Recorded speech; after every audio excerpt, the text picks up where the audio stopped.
earlier in the conversation, you said you grew up poor. Yeah. Your parents did a really good job of covering it. Yep. And one of the things you mentioned is we always had good food, and they were great cooks. Yeah. Did that translate to you? Yes. Man, I probably will, I'll say it like this. I suck at pretty much everything in life, except for two things. Okay. One is prayer. And that's just through, reps, man. I do reps daily, weekly, monthly. I spend a lot of time in prayer because I believe in the power of words, and I've seen the answer to prayer and the power of prayer work instantaneously, like I said, and I've seen it over time. I've seen prayers go what you would think is unanswered for 10 years, 20 years now, right?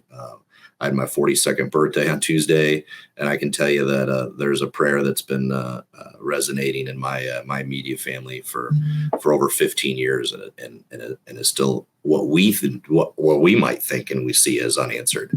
But I believe that God's going to do a good work with that prayer. So back to that, I'm good at prayer, and I'm good at cooking.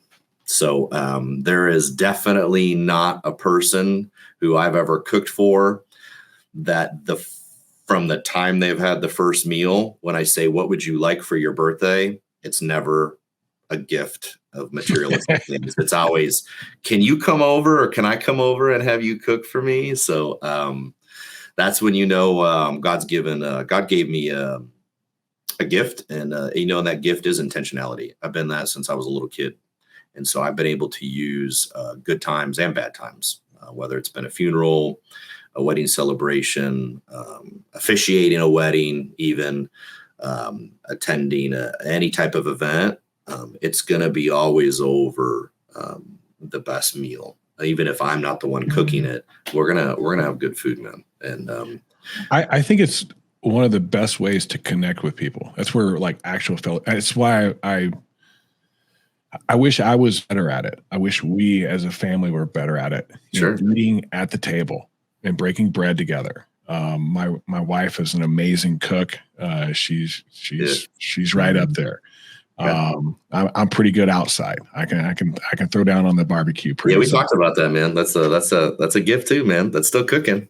Yeah, and but I find that I have more enjoyment from it in sharing it with others than I do in the actual act of doing it. Although that is a joyful part of it, and I like the process and the science and just the art of that all goes into all of that. It's when somebody takes that first bite and you see them light up, right? Like, oh my God, this I've never had barbecue like that before. It's a big deal, man.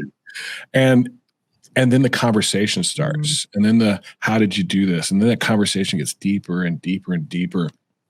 And funny enough, it tends to almost always flow back to, hey, it's a gift. It's reps. It's something that I don't know why, but God's given me a little bit of a blessing to be able to do this kind of stuff. And I love sharing it with others. And it's a lot of fun to do. My wife has the same attitude about it. It's where we probably find the most joy.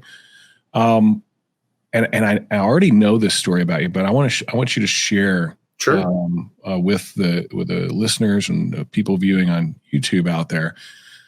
How did the breaking of bread thing become a thing for you? Well, probably started with my my Nana, I would say, going back to something more elemental. So she was never made it past 4'10" and probably 97 pounds, had 10 kids, and living in northern Michigan where there's snow, lots of snow. We did things outside, but some of the activities I ended up I like to migrate and spend time in the kitchen. And that was something where I really connected with her. And she was a phenomenal cook.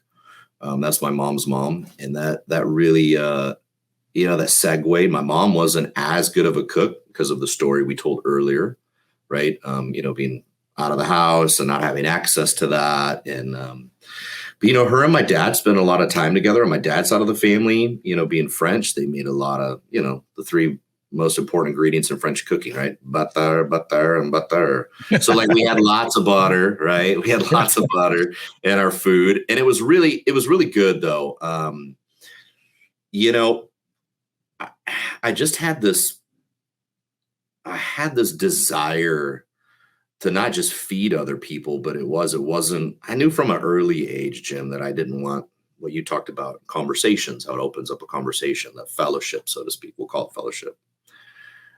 I knew that if I wanted to break a barrier and really get to know somebody, and it wasn't going to be surface level conversation, and I really wanted to get to know somebody, sharing a meal and cooking them and being intentional through cooking something that they enjoyed. So I'd ask the question, hey, what do you like to eat? If you can go out and eat at a restaurant, what's something that you don't cook at home that you go eat at a restaurant? Well, that's what I'm going to make, and I'm going to make it better than they've ever had before. Like, I'm going to make sure that they will always remember how this made them feel, because they might not remember the things I did for them or said to them, but they'll always remember how this made them feel.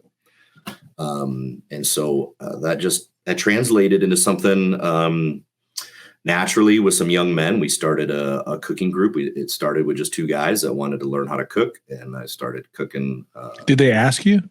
Yeah, they asked, they're like, hey, dude, because when we're all hanging out, we're having, we open up a bottle. They wanted to learn about wine. They knew that I had like a background of being a wine connoisseur. And so they're like, hey, man, I want to know what a good bottle of wine is. Because both of them, these two young guys at the same time, they were in their mid-20s. I was in like my mid-30s at the time. So this is a hot minute ago. They had this idea like, hey, I want to be able to like cook something good. And they thought they were good cooks, right? Everybody thinks they're a good cook when they put chicken in a pan and know how to roast some zucchini in the oven, right? That's my go-to. And so lime juice, right? So it's ridiculous. So they wanted to learn about wine and not spend a lot of money on it. So we'll come over, we'll do a pairing. And so for me, it's just another Tuesday. For them, it was like I am going to say this to brag, is because it just opened up this idea to them. They were like, oh my goodness, I had no idea how easy this can be by being intentional. The selection of an ingredient. You don't need a ton of stuff.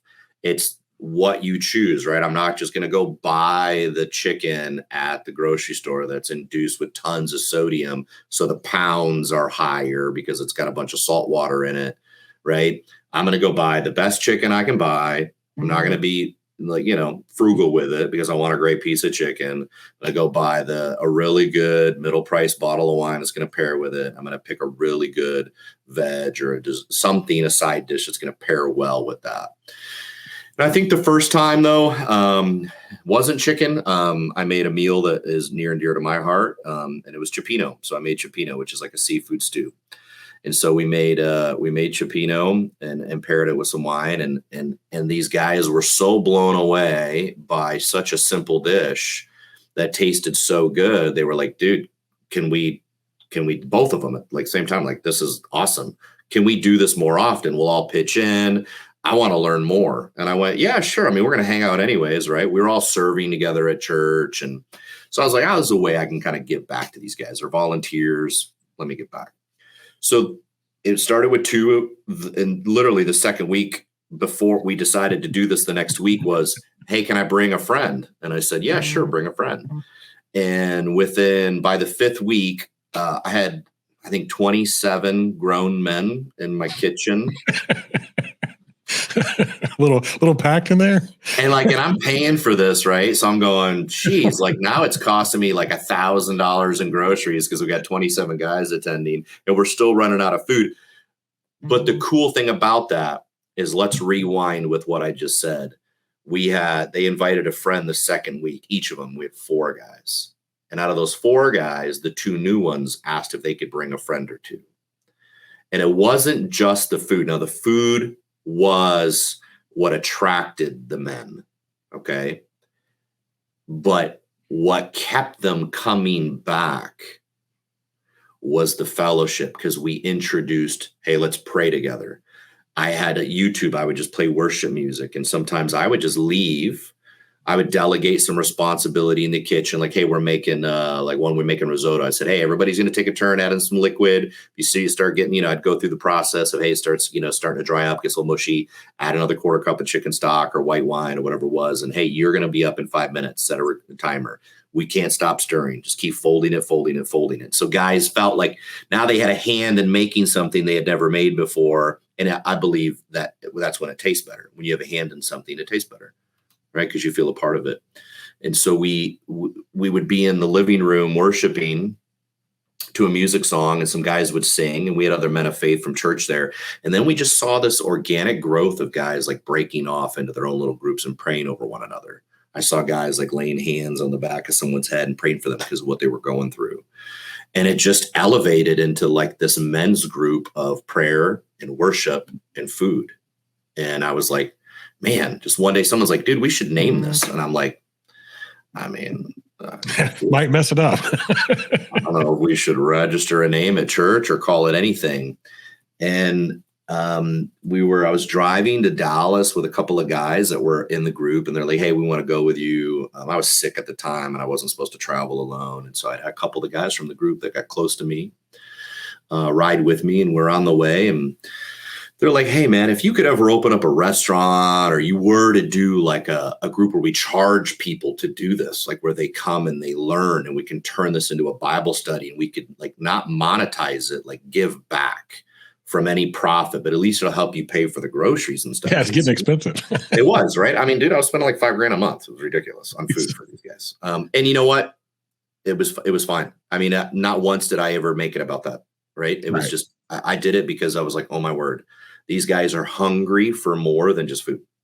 So the money was independent, just meant nothing at the time. And they brought it up. They're like, man, this is a way we could give back. And I was like, you know what would be cool? Let's call it Garden of Eaton. Like we're eating. Garden of Eaton. And man, it just took off.